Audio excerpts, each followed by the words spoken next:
I'm not indifferent to people suffering because I know it's hard to be everybody. We blacks, we just got our first big holiday in a long time. Happy belated Juneteenth to the blacks.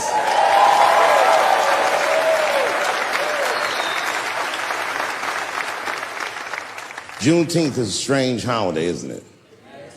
It commemorates when black people in Texarkana area of the country first found out they were free. But remember, they were free when they found out. They just didn't know it yet. Very, very interesting holiday. You know, I learned something. This is a wild story. I learned this past Juneteenth of a story that's true, and there was a black man who was in South Carolina during slavery who somehow got granted his freedom by his so-called master. And when his master granted him the freedom, he also gave him a plot of land. Now, it turns out this brother was brilliant. He had a good eye, a good knack for farming, and he farmed this plot of land very successfully and made a lot of money. And this is where the story gets crazy. When he got all that money, this nigga bought some slaves. Have you ever heard this before? This is a true story. Not only was he a slave owner, he became a slave breeder and employed tactics that were so cruel, even white slave owners were like, yo, my man. He was a wild dude, but he did it just because that's what successful people did at the time, and he just wanted to be down. What a fucking tragedy. How can a person that went through slavery perpetrate the same evil on a person that looks just like him? It's mind-blowing. And, shockingly, they're making a movie about him. Ironically, it's called Space Juice.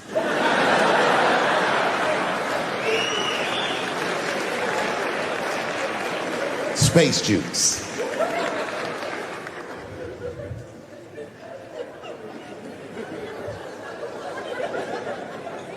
The point of that story is this person was invested in a construct. That was the construct of successful people, and he just followed the roadmap of successful people. He followed what they call an incentive. Now, everyone struggles, but I'm very invested in the gender construct, personally, because I'm a man with kids and a wife, and I like that warm, wet, soft pussy that my wife has. This does not mean that I feel like another point of view can't exist. I was doing a nightclub in Oakland 16 years ago, and this is the first time that the trans community ever got mad at me that I knew about. And I was nobody. I just quit Chappelle's show. It was like a nothing hole-in-the-wall club, and I was doing some transgender jokes in Oakland. It was 16 years ago. My pronoun game was not as nice as it is today. I went too far. I said things like tranny and shit. I didn't know these words were bad, and a woman stood up and just gave me the business. Started screaming at me, and I'm sure it was a woman, but she kept calling me transphobic and all this shit. I'd never even heard these words before. It was really weird. I didn't trip. I just gave security the look like, you know, get that bitch out of here. And I kept it moving. And then she went to the press, and the next day, one of the gay papers wrote all of the same things she had said to me about me in the paper. Misquoted the jokes and was calling me transphobic. And again, all these words, I'd never heard them before, but every time that I talked with anybody from that community since, they always repeat the talking points from that article. My least favorite of which being, and I hate this phrase, they say I was punching down on them. Punching down. The fuck does that mean? Now fast forward, it's 2019. I'm in a restaurant in Ohio, a very nice restaurant. It's Thanksgiving week. And to be honest, it's not a very nice restaurant, but it's a nice restaurant if you're a white person from Ohio that's never been anywhere before. Picture Chili's.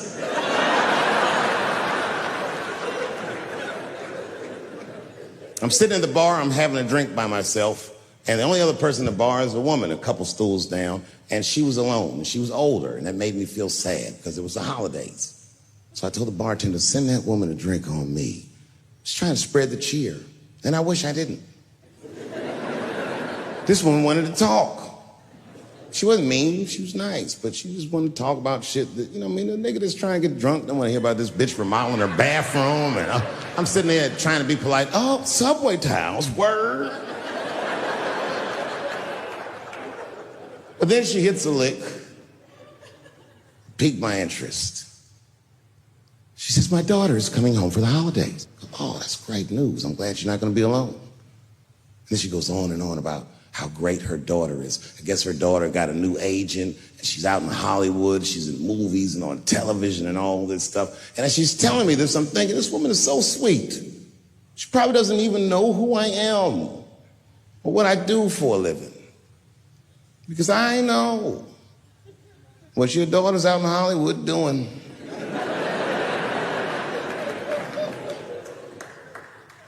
And then she goes, would you like to see her picture? Oh, now I don't want to see this woman's picture, but what am I going to do? I go, okay, yeah, sure, I'd love to see the picture. And I grab the picture, and this is all I say. Oh, she's very beautiful. And as she puts the picture away, she looks mean all of a sudden, like she caught me in some kind of trap. What does that face mean? And then she goes, she's transgender. And I think to myself, oh, this bitch does know who I am.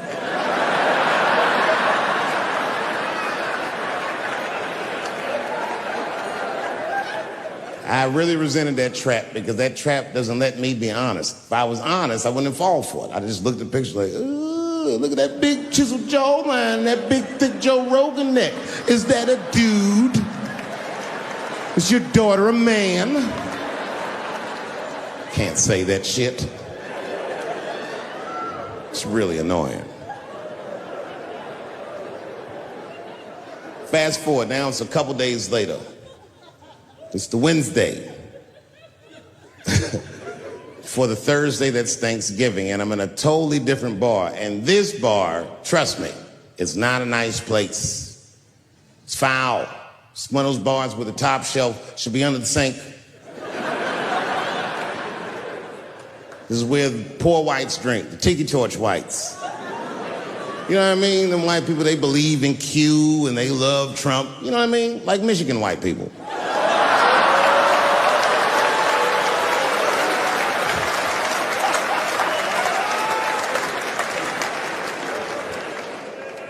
I remember I was at this bar one time. This is that kind of bar it is. I was in there one time, I was fucked up. And I turn around to everybody in the bar, I go, hey, everybody, I'm gonna buy everyone in the bar around the drinks. And all the motherfuckers like, hoorah!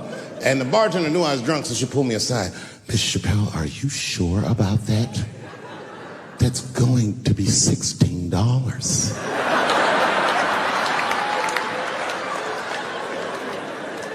Tough time for the whites. And this was a holiday weekend, you know what I mean? These motherfuckers was having a rootin' tootin' time. They was in there partying, making all them noises. Woo! Ow! Yow! You know all them noises white people make before lynching? They was doing all that shit.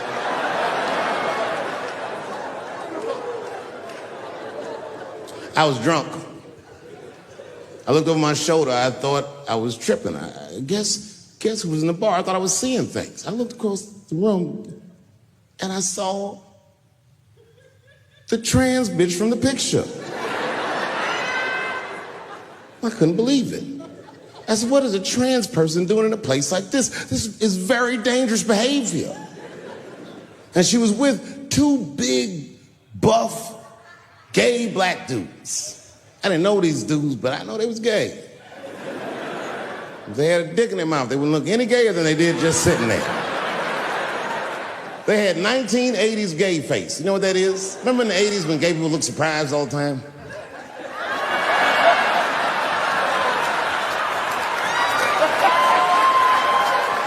Close your mouth, nigga. What's surprising? You know what I mean? But they was huge. They looked like Juicy Smouille's trainers.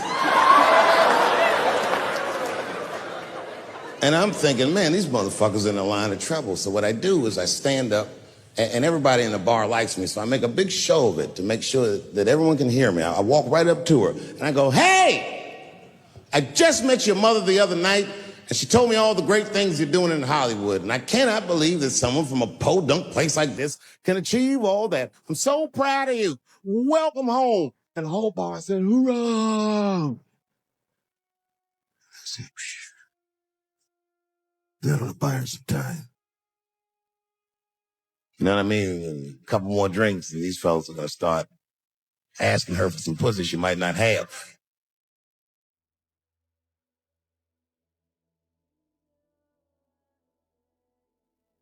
She was very gracious. She said, thank you so much. And we shook hands. As she was shaking my hand, her face turned mean, like her mom's. She said, do you mind not punching down on my people? Ooh, I don't like that. Normally I would have let it go, but I was drunk.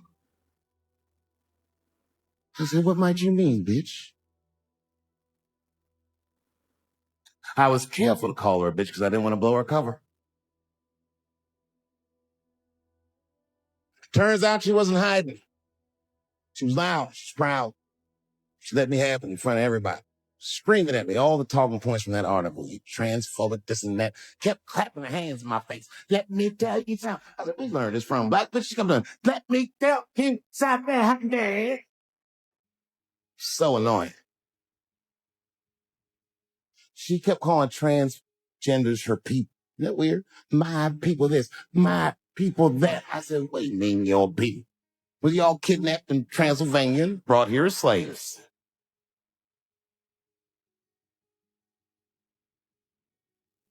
She said, my people have struggled for decades, honey. Decades. And I looked at them gay black dudes like, is there anything you niggas need to tell this bitch? Clifford, Clifford.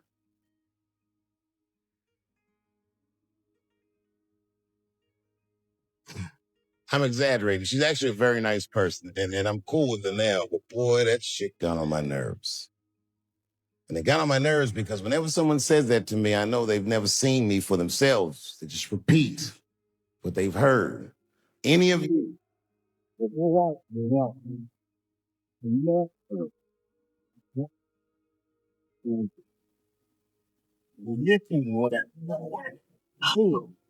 How you know what then? Oh, yeah?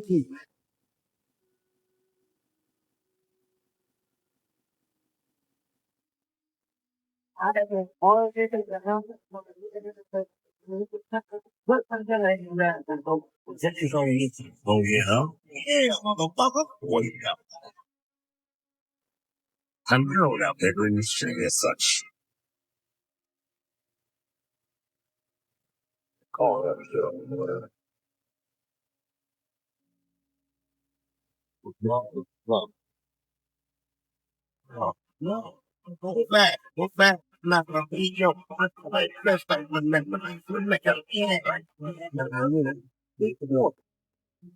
Just what's up? That was I can get to these lessons about black people. So I have to like that.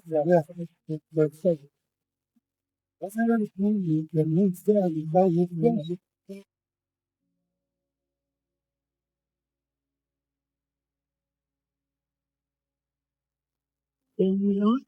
I'm strange.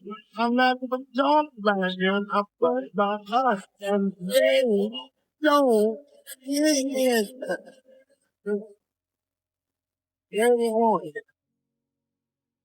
They can. Now we look.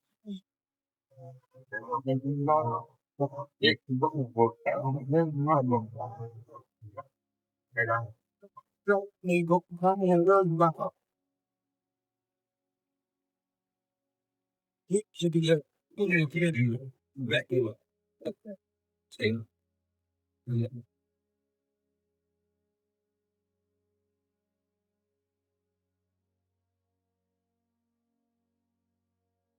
I don't try to make it for them. Learn.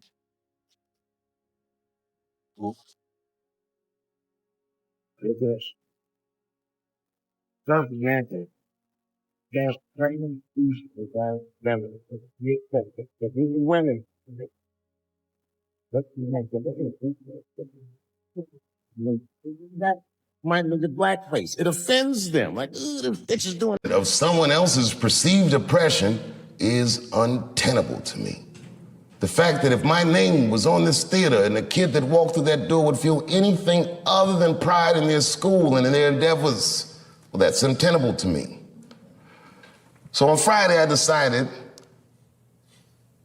that I don't want my name on the school. Hear me out. The Ellington family is my family. When this controversy came out, when the students were angry, at the height of their anger, they said, we still want to name the theater after you. They taught the kids about the nuance of art and activism. And to, I feel, a great deal of success. And it came around. So it's not that they did not want to give this to me. They're still my family. And I'm not going to say I don't want it. I'm going to say I'll defer it. Rather than give this theater my name, I would like to give these students my message to them. So it is with great honor that I unveil the new name of this theater, the Gerard Carmichael Theater. I'm just kidding. I'm totally joking. Let me see if I can get this here. This theater should be called the Theater for Artistic Freedom and Expression. I want that for myself, and I want it for every student that's educated at this school. And when and if you are ever ready, you can. I've been married a long time. I have, man. You know, I talk a lot of shit about my wife, but I love her very much. In fact, you know, you guys wouldn't believe this about me. I'm a jealous husband. It's true. Yeah, let me tell you something. One time I thought my wife was cheating on me. Yes, nigga, yes. That was one of the worst days of my fucking life. I couldn't take it. And I'm embarrassed about it now, but I can talk about it. You know what I did? It's fucked up, but I did do this. I waited. I waited for her to fall asleep. And when I waited a long time, she's Asian. I couldn't tell if she was asleep or not. I was looking at her.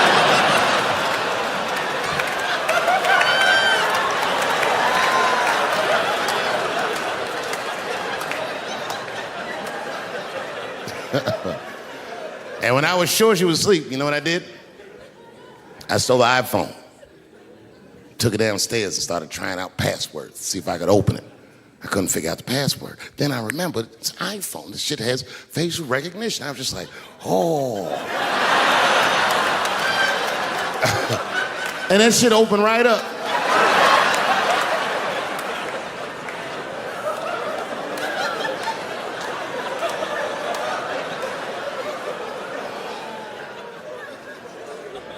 And I saw a text message in there from a fella named Earl. I don't know anybody named Earl.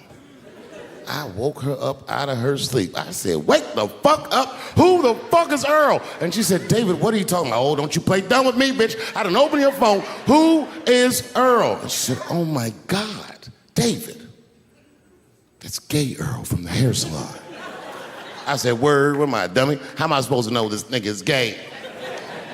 And she was calm. She said, read his text and look at his pictures. I started reading the text. This fella sure does spell girl with a U a lot. And I switched over and looked at his pictures, and I couldn't believe it. This fella looked gay and still pictures. His mouth was open in every shot.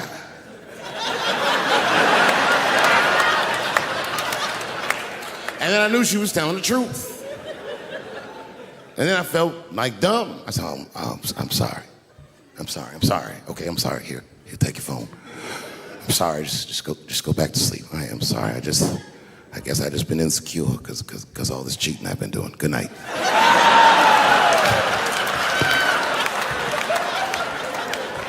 And she didn't let me leave. She said, well, since you want to wake a bitch up, and then she pulled my phone from under her pillow. I said, what the fuck? She said, who is this bitch in this picture? I said, how'd you open that phone? She said, it was easy, nigga. All I had to do was mash my nose and go like this, and then open right up. I said, what the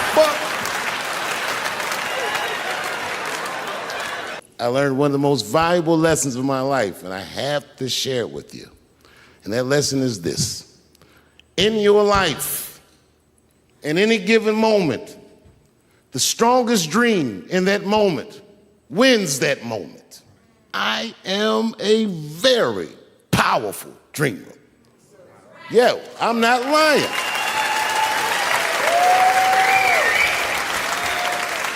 I dreamed tonight, this very night, as a 14-year-old boy, and I am living it as a 50-year-old man. My dreams are very strong. Today, I walked all around Washington. I used to be poor in this city, and all day people just said, hey, Dave, like they knew me personally, and I felt like I knew them. And I say to myself, my God, Dave, what a powerful dream. But then sometimes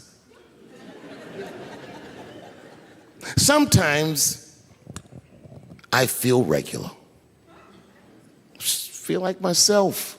Maybe I'll smoke some weed and be in some nightclub and feel shy.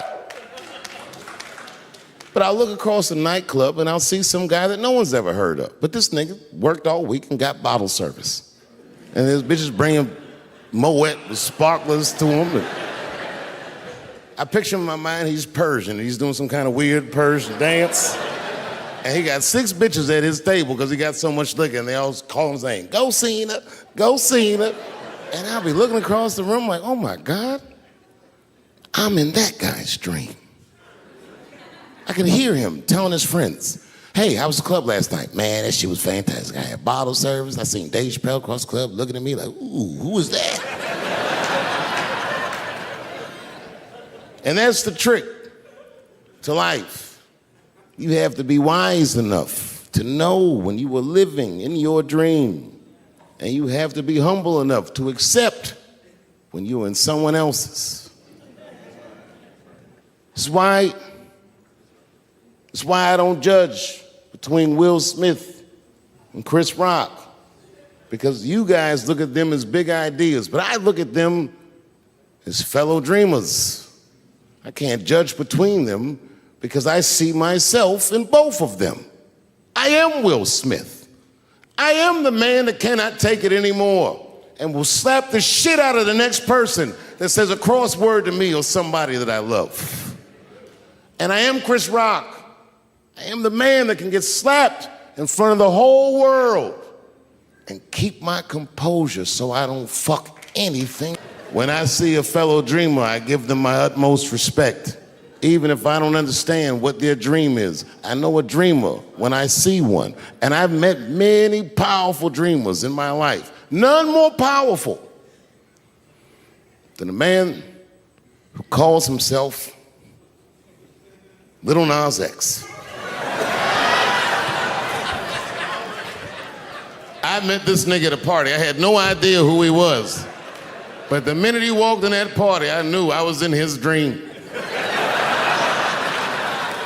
Everybody in the party was another dreamer. Everyone was famous, but when that nigga walked in, he was dressed like C-3PO. He was shining.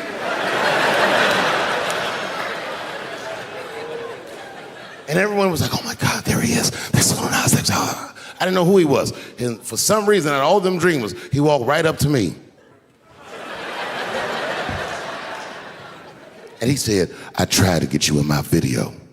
I didn't know what the fuck he was talking about. I said, what? I said, what? What video? And he just looked at me like, you know what video, and walked away. And I watched him walk away. I said, man, this nigga's having a very powerful dream.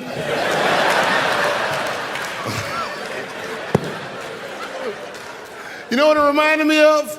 It reminded me of when we was in grade school. Remember in grade school, the teacher would ask everybody what they want to be? Timmy, what do you want to be when you grow up? And Timmy acted like he had an idea. He'd stand up, he'd say, I want to be a fireman. And the teacher would say, Timmy, that is a beautiful dream. But Timmy didn't mean it. Timmy said he wanted to be a fireman because deep down, Timmy's attracted to fire. And by the time he's 14 years old, this nigga's a full-blown pyromaniac, playing with kerosene and matches like a goddamn expert. And then one night he goes downtown with his buddies, fucking around with fire, and burns a warehouse down. And he doesn't know it, but there's 13 migrant workers from El Salvador, and they're in that motherfucker. They get trapped, and then they die in the fire. Isn't that a tragedy? It was an accident. He's only 14 years old, but he's black. So they try him as an adult. And Timmy ends up spending the rest of his life in jail. Dream deferred. Burp, burp.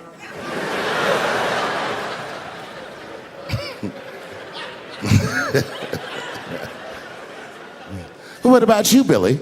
Billy, what do you want to be when you grow up? And Billy stands up and he says, I want to be president of the United States. And the teacher says, oh my God, Billy, that is a wonderful dream. And Billy means that shit. Billy does everything right. That motherfucker gets his grades up. He joins student government. He even does extracurricular activities like show choir just to make his resume look good. He's on track to be president, but junior year he wipes. When he's 16, he gets his girlfriend pregnant and has to drop out of high school to make ends meet. But lucky for him, the local Walmart's hiring. By the time he's 20 years old, this motherfucker makes assistant manager at Walmart. He's the youngest one in the district. He says, oh my God, if I can keep this up for 4 more years, I could be a manager. And if I can keep this up for 6 more years after that, I could even be a regional manager and have as many as 3 Walmarts under my control. And he's a big picture guy. He sees where this path is going, so he kills himself.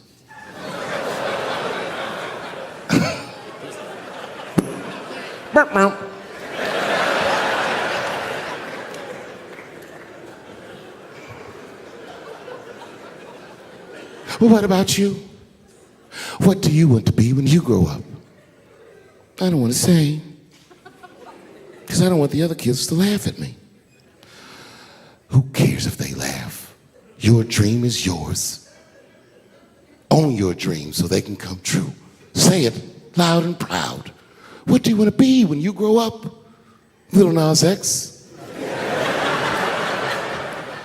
That nigga stood up in front of the whole class. I want to be the gayest nigga that ever lived. I want to do a music video and slide down a stripper pole all the way to the depths of hell and suck the devil's dick at 10 o'clock on BET while all the kids are awake and can see me. Shockingly, that was the only dream that worked out.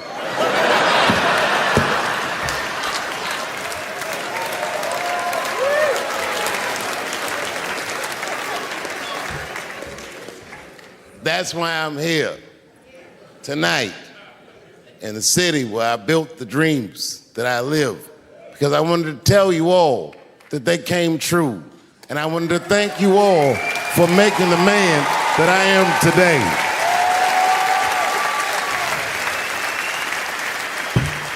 Yes, I am living a very powerful dream.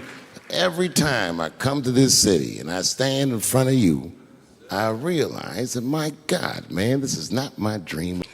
Do you know why Prince, the famous rock star that was a friend of mine, do you know why he called himself the artist when he came back?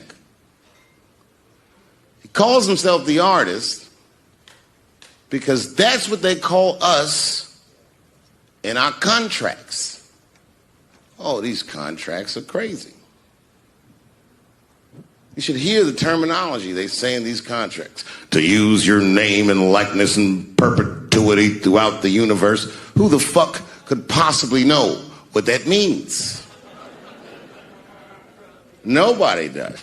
It's so complicated, in fact, that when you're a kid like me, you have to hire somebody to tell you what that means. And you sit down at a table and you do the contract game. And that's how I got with Comedy Central. I signed the contract. But I signed the contract the way that a 28-year-old expectant father that was broke signs a contract. I was desperate. I needed a way out. And it wasn't good money and it wasn't good circumstances. But What else am I gonna do, I said. And all these white people sitting at that table told me, trust us, Dave, it's a good contract. And I looked around the table and they all seemed to agree it was a good contract. But what if it was like that game of three-card Monte? What if they were all friends and I didn't know it? And the bag of money was Iceberg's money in the first place.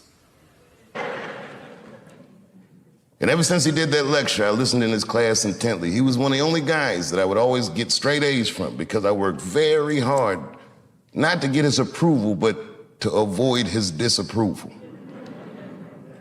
When we were coming up, they had a thing called juries. I don't know, do they still do juries? Juries is when all the department heads give you a piece to work on and they sit there and they make you perform the piece, and the criticism is brutal. We were kids. We didn't understand that they were preparing us for a hard world ahead. If you wanted a profession in art, they would tear us to shreds. The stress of a jury. And man, I never practiced. Because I didn't want to act. At an improv class, a teacher named Geraldine Gilstrap told me that I should stop doing funny pieces, that I should try to stretch myself artistically, and maybe I had more in me than comedy. And at the time, I took offense to that. So because she said that, after school that very night, I went to the comedy club. For the first time, I signed the list, and I waited, and I got on, and I killed it. Killed it. Must have been 35 years ago, night after night. I killed it. I'd show up with the...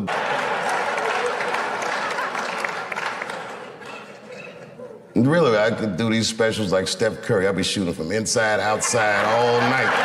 It's been great ever since. A lot of my friends are athletes, and I never could understand what it would feel like to only have a limited amount of time to be great. You got 20 years to be the best, or 30 years to be the best. But when you do art, you could be great whenever the will decides that you're great. I feel very lucky for that. And I never forgot this school. I've always come back and checked in. One of my favorite honors was doing the commencement at Ellington. I can't even remember what year it is. I just remember they cheered for me when I came out. I wasn't a big star, but I was their star. And I felt like I was home.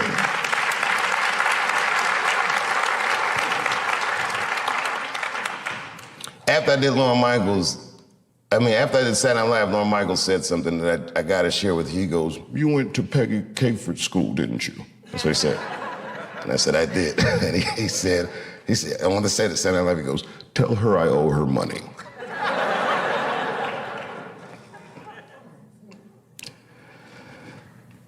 You know, I never asked to have this theater named after me. Peggy asked me. She was ailing, and I went to her house to visit her. She said, "I want you to put your name on the school."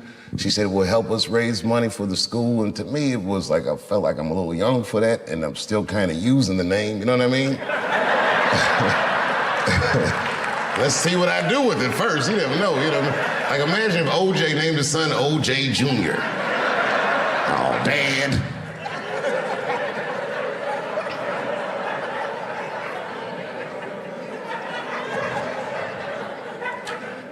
And around then, I was receiving the Mark Twain Prize, huge honor. And the next day, all the artists that came to honor me, the Bradley Coopers and Chris Tuckers and all these great people came to Ellington, and they taught master classes for the students. And Peggy Cooper Cafritz, as sick as she was, got out of her bed so she could be with her babies. She never left us. So I did it. Say, you know, whatever you want to do, If I can help, I'll do it. I gotta tell you, if you quit a show like Chappelle's show, I don't know if you know what happens to you professionally, but I'll tell you what doesn't happen. They don't just say, well, good luck in your future endeavors. With that media, they beat me up. With their power, they tried to make me behave. It takes a strong person to stand out in the cold like that. And I swear to God, so much of the strength I got to do that, the inner warmth I got to do that, I learned in this school and from my friends who helped raise me.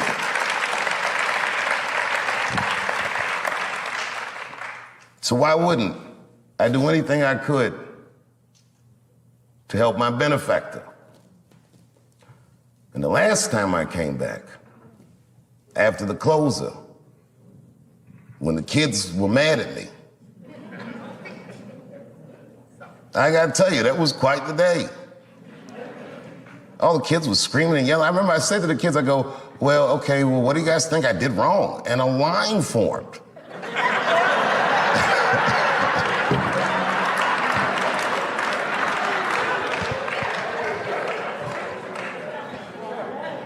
These kids said everything about gender and this and that and the other, but they didn't say anything about art. And this is my biggest gripe with this whole controversy with the closer, that you cannot report on an artist's work and remove artistic nuance from his words.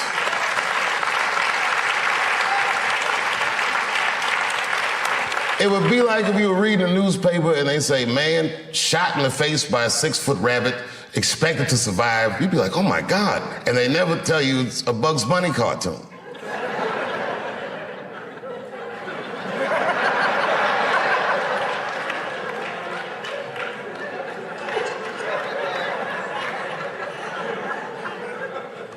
I took a lot of cold shots in show business.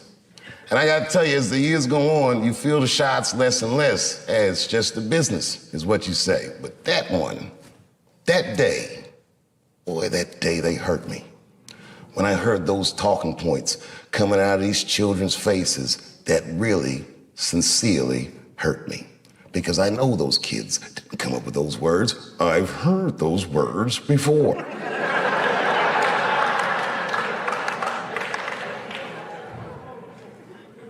The more you say I can't say something, the more urgent it is for me to say it. And it has nothing to do with what you're saying I can't say. It has everything to do with my right, my freedom of artistic expression that is valuable to me, that is not separate from me. It's worth protecting for me, and it's worth protecting for everyone else who endeavors in our noble, noble professions. And these kids didn't understand that they were instruments of oppression. And I didn't get mad at them. They're kids, they're freshmen, they're not ready yet. They don't know. What made me mad, and I am this petty,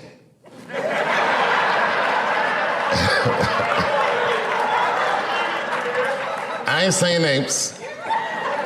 One of the kids' mother went on Fox News. And she used to be a student here. I remember her face, but I don't know if she was particularly popular. Anyway.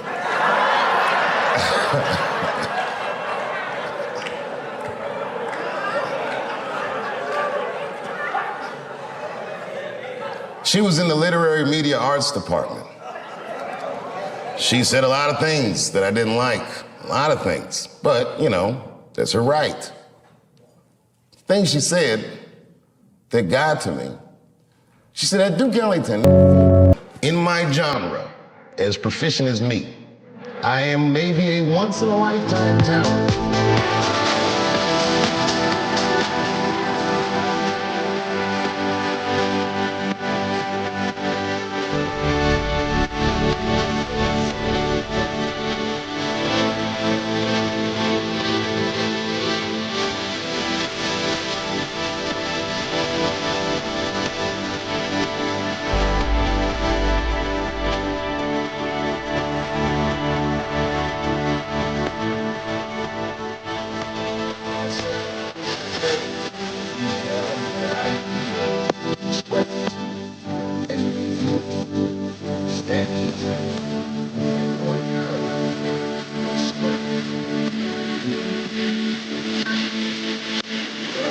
is about the idea that my name will be turned into